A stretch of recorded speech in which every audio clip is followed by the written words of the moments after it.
আল্লাহকে খুঁজে পেতে কোটি টাকা দান খয়রাত করতে হয় না। বিশ্বাস নিয়ে মন থেকে খুঁজলে 1 টাকাতেও আল্লাহকে পাওয়া যায়। 8 বছরের একটা বাচ্চা ছেলে 1 টাকার একটা কয়েন হাতে নিয়ে দোকানে গিয়ে বলল, আপনার দোকানে কি আল্লাহকে পাওয়া যাবে? দোকানদার এই কথা শুনে কয়েনটি ছুঁড়ে ফেলে তাড়িয়ে দিল ছেলেটিকে। ছেলেটি পাশের দোকানে গিয়ে 1 টাকা দিয়ে চুপচাপ দাঁড়িয়ে রইল। এই ছেলে, 1 টাকা দিয়ে কি চাও তুমি? আমি আল্লাহকে চাই। আপনার দোকানে আছে? দ্বিতীয় দোকানদারও তাকে তাড়িয়ে দিল। কিন্তু অবুঝ ছেলেটি হাল ছাড়ল না। একটার পর একটা দোকানে ঘুরতে লাগলো। ঘুরতে ঘুরতে অন্তত 40টি দোকান ঘোরার পর একজন বয়স্ক দোকানদার জিজ্ঞেস করল, তুমি আল্লাহকে কিনতে চাও কেন?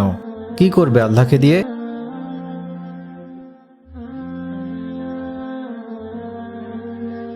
এই প্রথম কোনো দোকানদারের মুখে এরকম একটি প্রশ্ন শুনে ছেলেটির চোখে মুখে আশার আলো ফুটে উঠল।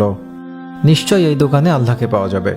হতচকিত কণ্ঠে উত্তর দিল, আমার তো বাবা নাই। এই দুনিয়াতে আমার মা ছাড়া আর কেউ নেই। আমার মা সারাদিন কাজ করে আমার জন্য খাবার নিয়ে আসে। আমার মা এখন হাসপাতালে। মা মরে গেলে আমি খাবো কি? ডাক্তার বলেছে একমাত্র আল্লাহই পারে আমার মাকে বাঁচাতে। আপনার দোকানে কি আল্লাহকে পাওয়া যাবে আঙ্কেল? হ্যাঁ, পাওয়া যাবে। কত টাকা আছে তোমার কাছে? 1 টাকা। সমস্যা নেই, 1 টাকাতেই আল্লাহকে পাওয়া যাবে, দোকানদারটি উত্তর দিল।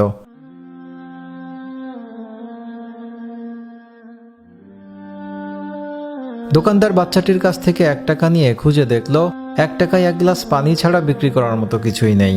তাই ছেলেটিকে ফিল্টার থেকে 1 গ্লাস পানি ধরিয়ে দিয়ে বলল, এই পানিটা খাওয়ালেই তোমার মা সুস্থ হয়ে যাবে। পরের দিন একদল মেডিকেল স্পেশালিস্ট ঢুকলো সেই হাসপাতালে। ছেলেটির মায়ের অপারেশন হলো। খুব দ্রুতই তিনি সুস্থ হয়ে উঠলেন। ডিসচার্জের কাগজে হাসপাতালের বিল দেখে মহিলার অজ্ঞান হওয়ার মতো অবস্থা। ডাক্তার ওনাকে আশ্বস্ত করে বললেন, টেনশনের কিছু নেই।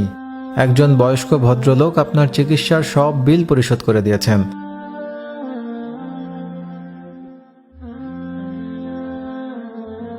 সাথে এই চিঠিটি দিয়েছেন। মহিলাটি চিঠি খুলে পড়ে দেখল। তাতে লেখা, আমাকে ধন্যবাদ দেওয়ার কোনো প্রয়োজন নেই। আপনাকে বাঁচিয়েছেন স্বয়ং আল্লাহ তাআলা। আমি তো শুধু উসিলা মাত্র। বরং ধন্যবাদ দিলে দিন আপনার অবুঝ বাচ্চাটিকে, যে 1 টাকা হাতে নিয়ে অবুঝের মতো আল্লাহকে খুঁজে বেরিয়েছে। তার বুক ভরা বিশ্বাস ছিল একমাত্র আল্লাহই পারে আপনাকে বাঁচাতে। এর নামই বিশ্বাস, এর নামই ঈমান।